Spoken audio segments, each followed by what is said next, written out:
Hello, everyone, and welcome to another conversation at Let's Talk Leadership. I'm delighted that this afternoon, having sort of planned this for a while, that we've got two dear friends joining us. So welcome to Rohini Anand, and I'll get her to say a few words in a moment about herself. But we worked together on various projects at Sodexo when Rohini was a senior leader there. Barbara Glassell, who I think I first started working with in 2006. Barbara, great to see you again. And her background is in executive coaching, facilitating leadership programs, all manner of things with senior executives. Now, they're both on the East Coast of the United States. And then, as always, Brit's joining us from Holland. So, hi, Brit. Nice to see you this afternoon. Hi, Matthew. And we're going to discuss a topic that's been around for a long time, but has become more and more spoken about, talked about, and written about. And Rohini will share her thoughts on that, around diversity, inclusion, and equity. And if you've got any thoughts, any questions, any ideas you want to share with us, just put them in the chat, put them on the into the stream, and we'll see them appear on the bottom of our screen, and we'll do our best to answer any of the questions you raise. If you're not watching this live, then there'll be a link to LinkedIn and to YouTube, so you can see it at your leisure at some later date. Anyway, Rohini, Barbara, Brit, lovely to see you all. So I'm going to just kick off with a question to get it started. I think I've been around long enough to know that comments around diversity and inclusion have been about for years. And for a long time, people sort of mentioned it, but didn't really either do much about it or understand it. So why do you think it is now so important, so significant, so core to everything that we're doing? And Rohini, your thoughts really, what this has become, and rightly so, a really, really big topic. And you've spent a lifetime looking at it, working in it, trying to bring it about. So what are your thoughts? Well, first of all, thank you for inviting me to this conversation. It's wonderful to reconnect with folks that I've worked with and known for a long time. And great to meet you, Brit, for the first time. So hopefully we can stay connected. I think, Matthew, that's a really good question. And what I would say is that post 2020, after the murder of George Floyd and the videos going viral, not just in the United States, but globally, and not just the murder of George Floyd, but African-American men and women, I think people who were on the sidelines are now getting it. They have those individuals, so I think we have a critical mass of allies, basically. Those that were sitting on the sidelines are now involved, want to do something. That's the good news. The other good news is that organizations are stepping up and taking action and making statements. So there have been some pretty bold statements that have been made by organizations. After the murder of George Floyd, I think CEOs came out and put out statements for their employees and for the community at large. In the United States alone, organizations have given upwards of $200 billion to racial justice causes. Wow. There's been this flurry of activities in terms of, placing chief diversity officers and diversity professionals, all good stuff. But in my mind, I think these are still sort of performative statements. And, we have to still see whether they translate into sustainable progress. Giving money is probably the easiest thing to do. And it may seem like enough, but it is not enough. So I think the reason for this sort of awakening right now is I think people, for whatever reason, did not quite internalize the fact that there was, injustice, race injustice, discrimination,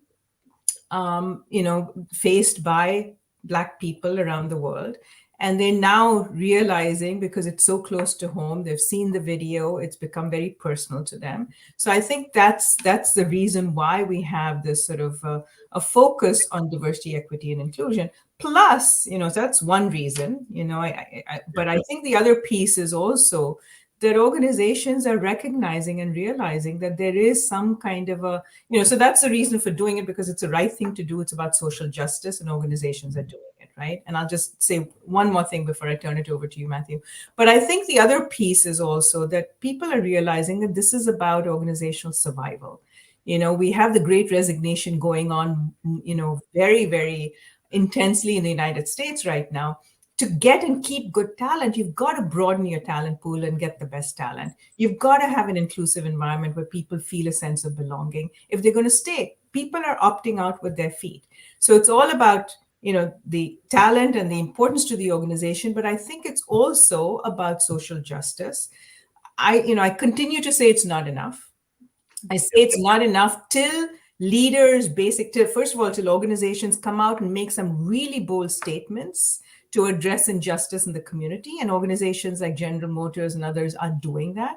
And it's not enough till leaders dismantle those, systems and processes that have enabled their success. And what's so tenacious about it is that they don't recognize that these are the systems that have privileged them and gotten them to where they are. So till that happens, I don't think we're going to really see some sustainable progress. So let me stop there. That was a long answer to a short question. No, that's great. So Barbara, what's your take on it?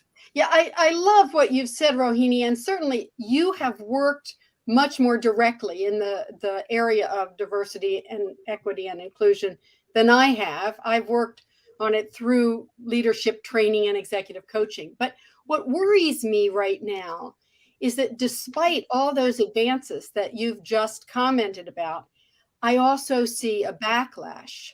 I think it's a very clear backlash in the United States. And from what I read about what's going on, particularly in Europe, I think the governments are experiencing some backlash too, some very anti-immigrant behavior in the United States, the whole movement against teaching critical race theory, which has gone so far beyond that.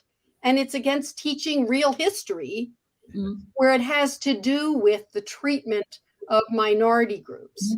And so for us to really experience some success in this, I think we have such a huge job in front of us in terms of changing attitudes. And thinking about how do we not just check off boxes and numbers, but how do we really include people in opportunities available for them? Yeah, and Britta, what are your thoughts?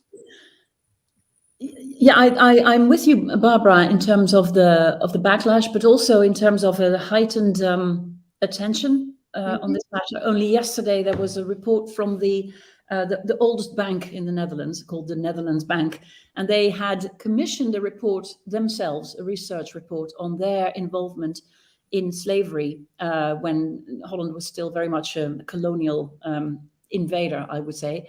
And it turned out, lo and behold, no surprise, that that particular bank, the starting capital and most of the board members had definitely benefited financially from tradings that had to do with slavery. And they immediately, the whole board of the bank yesterday made a statement, came out with that statement and said, this is absolutely unacceptable. We wanted this to come out ourselves, and we don't think it's acceptable. And, what are the next steps? And I thought that was a good move. I'm not going to say a courageous move, because it doesn't take so much courage, I don't think, from people high up in the banking industry to say, oh yes, let's look into it. But at the same time, it does mean that they want to be at least transparent, albeit late. They want to be transparent about it and give it airtime. So that's the historical perspective. But yes, you also see the backlash of people having had enough of COVID-19 and the polarization and the aggression and the anger that has with all of that, which unfortunately sometimes finds an outlet in racial or gender injustice or whatever sort of injustice that we're talking about. So can I just add to that for a second? I mean, I agree definitely, Barbara and Britt, and that there is backlash. And that's something that has to be managed. But on the other hand, when I think about organizations, and when organizations launch this work, and you had leadership take a really definitive and strong, unequivocal stand on issue of advancing women and people of color, for instance, in the United States, into leadership positions, there was a lot of backlash, right? And they persisted despite the backlash, because it made sense for the organization, was the right thing to do. So I guess the question is, to what extent does one cave into backlash? It certainly has to be managed, Yeah. And I think that when you look at it in a broader societal kind of term, yes, in broader society, how do you bring, all these people along? When in an organization which is much smaller, which is much more manageable, you can meet leaders where they are, understand their ecosystem of beliefs, and nudge them along, which is what I have done, with white leader after white leader, to bring them along, in their own realization of the importance of DEI. It's much harder, of course, in society at large. But I recognize that there's backlash. On the other hand, I think this is going to be the case, sort of regardless. Yeah. So. Yeah, I think it's a long course of events that we have to look forward to in terms of continuing the progress.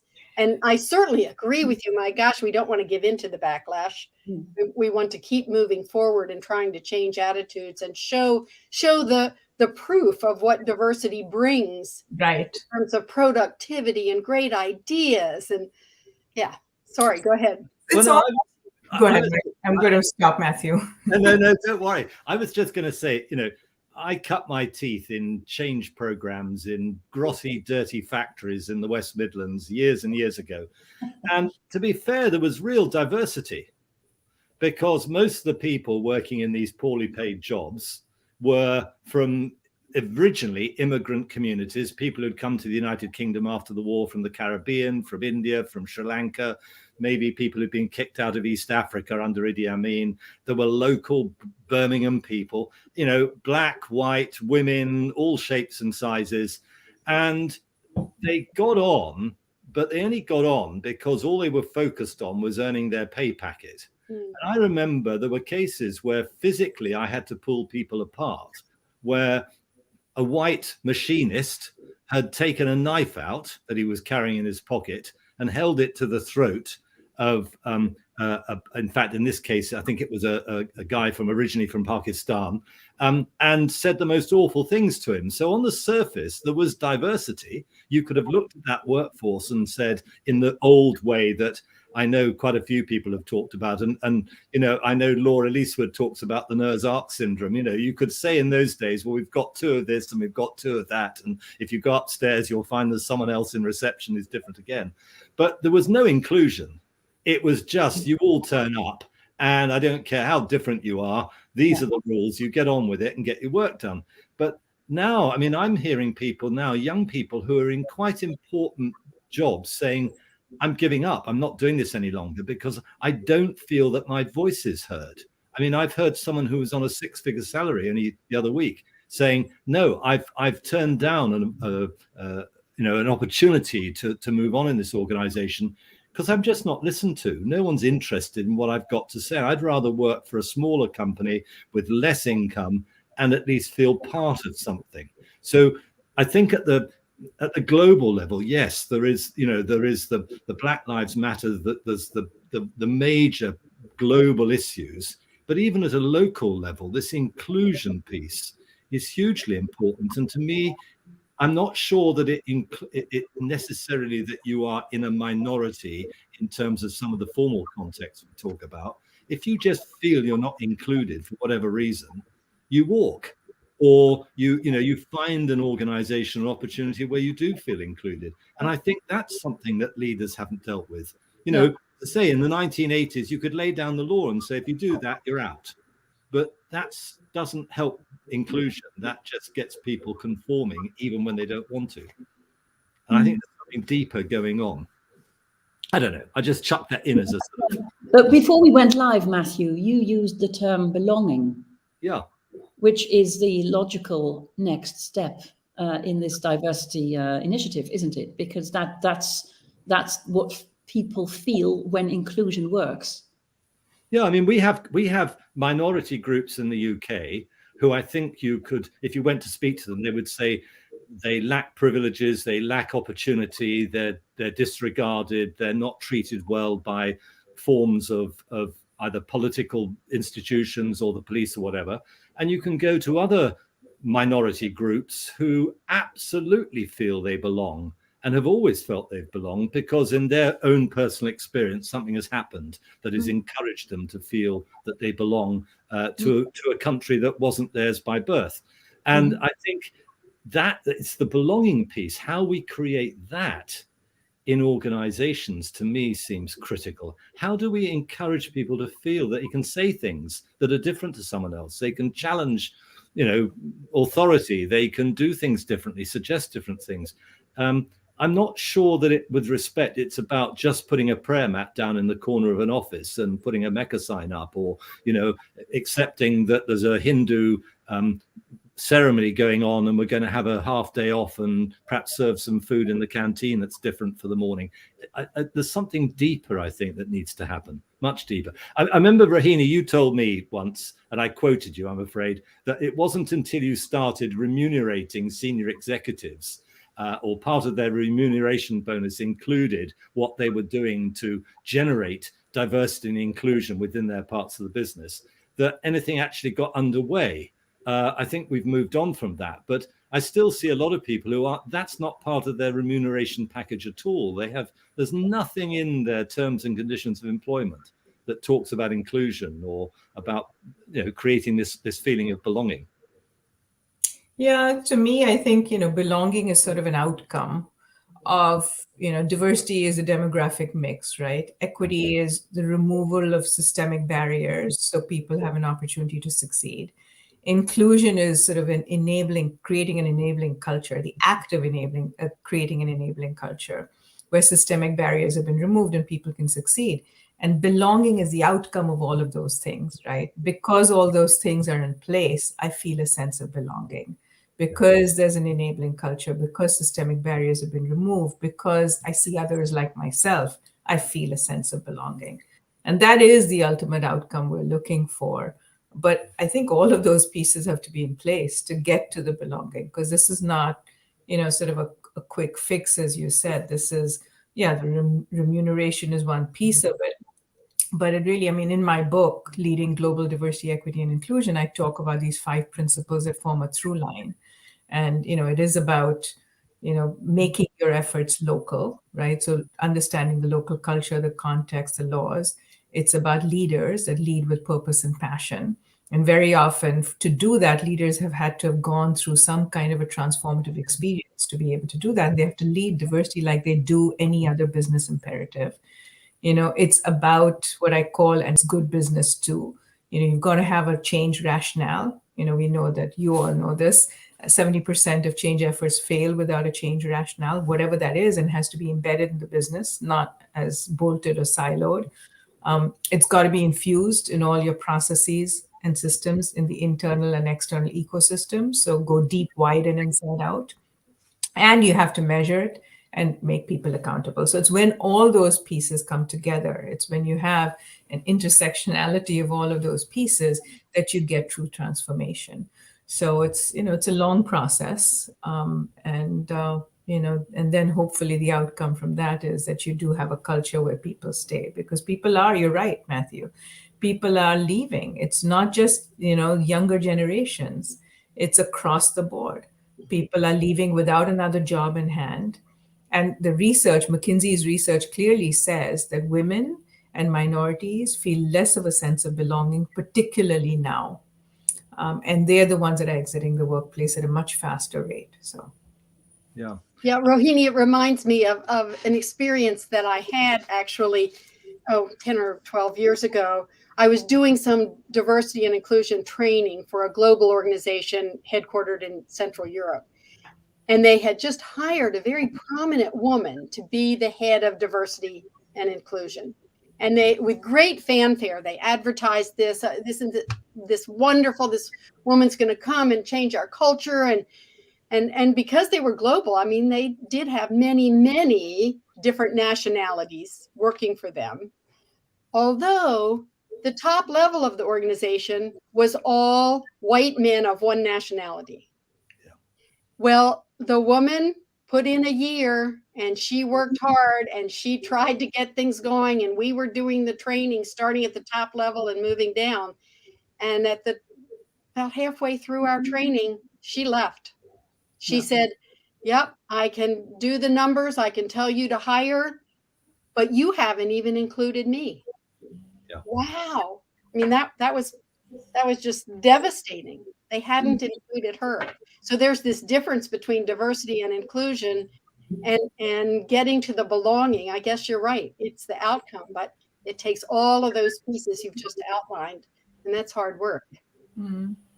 So, Yeah. so I was just going to ask then, on that basis, if I'm a young leader, you know, sitting in my first role, and I've perhaps got, I don't know, half a dozen people working with me and reporting into me, and I'm keen to really do the right thing, not because I've been told it's the right thing, but I genuinely believe I need to include people. I need to recognize difference. You know, I need to sort of have practices that enable people to take into account their personal needs. Where do I start? What could I start to do that would make a difference? Because often that's the difficult bit. It's you know, recognizing it at some big scale, yes, but when I'm sort of sitting there confronted with a situation, what do you think young people should start with? You want to go, Britt, or? Well, I'd like to know from you, Rohini, because you've written the book. You're the So happy to. and I can just echo what you say. No, there's so much that I can learn from you. I think, I think clearly the first piece is, you know, really sort of recognizing your own ecosystem of beliefs. So it's not a superficial, it has to be an authentic effort. You really have to understand, you know, where you're starting from, and then seek out disruptive experiences. I mean, I think, to your question, Matthew, I think people can sort of check the box and say, I'm doing mentoring, I'm doing sponsorship, but unless they really get it, and I've worked with leader after leader who has gotten it. I mean, I can remember this one former CEO at Sodexo, and we were focused on gender globally, as many organizations are. And I started to talk to him about race. And he said to me, you know, why are you diluting the focus on gender? And you're talking about race, and it's not relevant globally. And he was right. This was a French man. And the approach to race and ethnicity is very different in France and in many parts of Europe. In fact, it was, you know, removed from the French Constitution in 2018. And there are historical reasons for this, which are understandable. But I realized that I needed to expose him to some kind of a disruptive experience that would help to open his mindset. So I invited him to the African American ERG, Employee Resource Group meeting in the United States in Texas. He was one of the only white men in that room. He was one of the only French men in that room. And he listened to the stories, lived experiences of Black men, both within and outside the organization. That combination of him listening to lived experiences of people that he knew and of experiencing being a minority, you know, in a way that he had not experienced based on his ethnicity and race, was very disruptive for him. And I think that was a tipping point for him. And leaders can seek these experiences out through mentoring people who are different from them. There was, you know, a leader in Europe, and he was my nemesis, you know, and I knew he wanted to network with other CEOs. So I got him involved in a cross-company mentoring program, actually in the UK, Matthew. And he mentored a woman from a different company. She got laid off. They had developed a trusting relationship, and she shared with him her experiences being the only woman in the C-suite, being marginalized, being discriminated against. And he listened with sort of a newfound interest because they had this trusting relationship. And he came to me and he said, I cannot believe that women have these experiences in the workplace. This is unacceptable. I want every one of my direct reports to mentor a woman from a different part of the organization. So all 12 of them mentored a woman. And of the 12 women they mentored, 9 of them got sort of senior executive positions in the company. So I think there are ways of seeking these disruptive experiences, but getting back to what you said, I think that's, you know, and then I think it's about sort of communicating your commitment, communicating the benefit of DEI to the organization, to yourself and to the organization.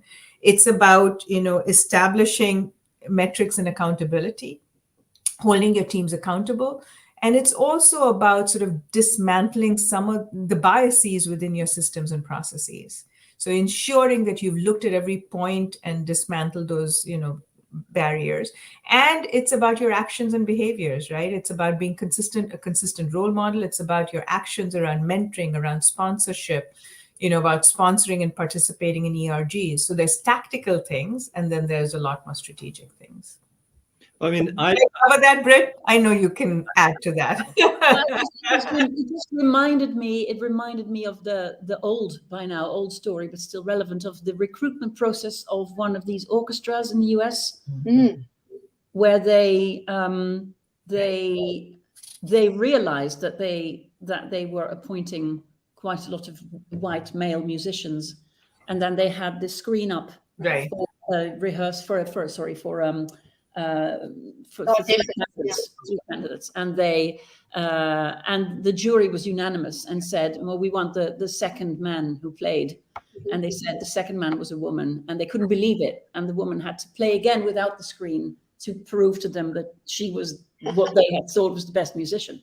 And that's still relevant. That's a long time ago, that story. But and Rohini, you mentioned bias.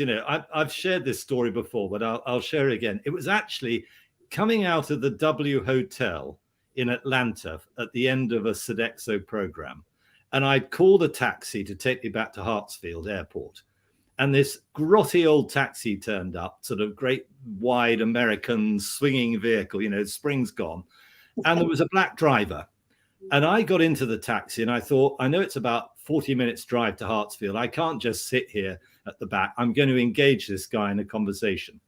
And it happened to be the night after President Obama had got the Social Security bill through, or something that meant that people who were on limited incomes could have access to healthcare.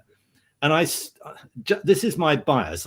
I looked at him and I said, you must be delighted at the result in the Senate last night that, people in America have now got access to healthcare. And there was a horrible silence, which seemed to go on interminably. And he then sort of looked over his shoulder while still driving down the switchbacks downtown Atlanta and said, no, I won't use the words he used, but to the effect that no one was going to tell him how to spend his hard-earned money, and that there was no way he agreed with anything that had gone on in healthcare in the United States. Now, my bias was, here is a black taxi driver in a beaten up old cab. We're in the middle of downtown Atlanta, where there were lots of people on the streets with obviously no income or very low incomes. And I've immediately made the assumption, by trying to be inclusive, that here is a topic of conversation that we might have some commonality on. Absolutely not at all. I fell absolutely into the trap of putting 2 and 2 together and making 6 based on my own sort of internal biases. And I think the comment you've made about bias is hugely relevant here, because unless we know what our biases are, we just make that. Even if we don't mean to, we make those errors all the time. I mean, we just open our mouths or do something, and that's it. It's happened, and it's too late. Yeah. Mm-hmm. And I see it over and over again. People, and also I think the response of people. I mean, I know in Laura's book she talks about elephants and mice, and I've probably pinched it and used it incorrectly. But if I'm an elephant in the room, I don't need to care about the mice, because if I tread on them, I won't even know that I've trod on them. But boy, the mice need to know everything about the elephant, because their lives depend on it. Mm-hmm. And so it's this business of, if you're a minority group, the point you made about your French person, if you like, attending your conference, in that instance, he was a minority, a very small minority by the sounds of it, and how quickly he got to understand what it was like to belong to a group of people who aren't in the majority, regardless of whether that be due to their skin color, their education, their religious background, gender, whatever it might be. I'm just sensing that young people have got a much better understanding of this than certainly I have. Yeah, I agree with you, Matthew. And in fact, I think those lessons come so much better for young people, because they're learning at a formative age. And it makes me think of my own children, all of whom are adults at this point. But we moved around quite a bit when they were in elementary and high school. And at one point, we lived in a school district where the white population was the third minority. Yeah. The biggest population group in the schools were migrant farm workers. Yeah. And then the second group were African Americans, and whites were third. And our peers said, you can't send your children to that school. You have to send them to private school. And I said, well, I believe in public education. Yeah. And, if they need extra help, we'll get them extra help. But they're going to go to the public schools.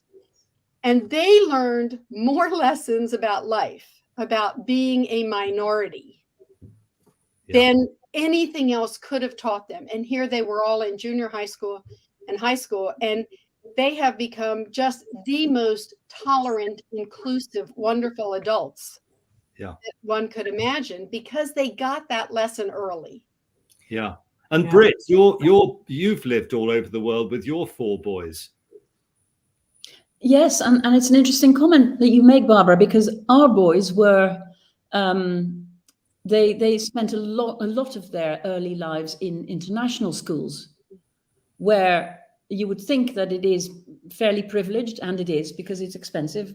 But I was always impressed by the every international school they were at, how a lot of focus was on diversity and inclusion. I mean, obviously they are diverse to start with, but there was a lot of emphasis on inclusion. And so they could come home from a very early age and say, well, we heard today that as of Monday, there will be a new boy, and he is from there and there, and the capital of his country is this and that, and we're going to play this game with him to make him feel that he belongs, etc., etc. And I always thought that was impressive. And they also are tolerant from an early age, I like to think. So you're right in that when you ingrain that, when you make that normal for young children, it becomes more normal for them to continue in that way. Right. Yeah, I would say that, younger generations today, so I have 2 adult daughters as well. And when they were looking at colleges and universities, they went to a public school, and to me, it's way beyond, it's basically that they're very comfortable with people from different backgrounds, and not just comfortable, they seek it.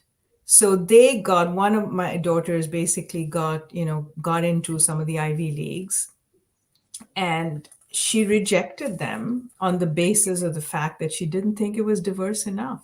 Yeah. She went to another well-recognized school, but she refused because she didn't think it was diverse enough. So it's not, it's more that they seek out.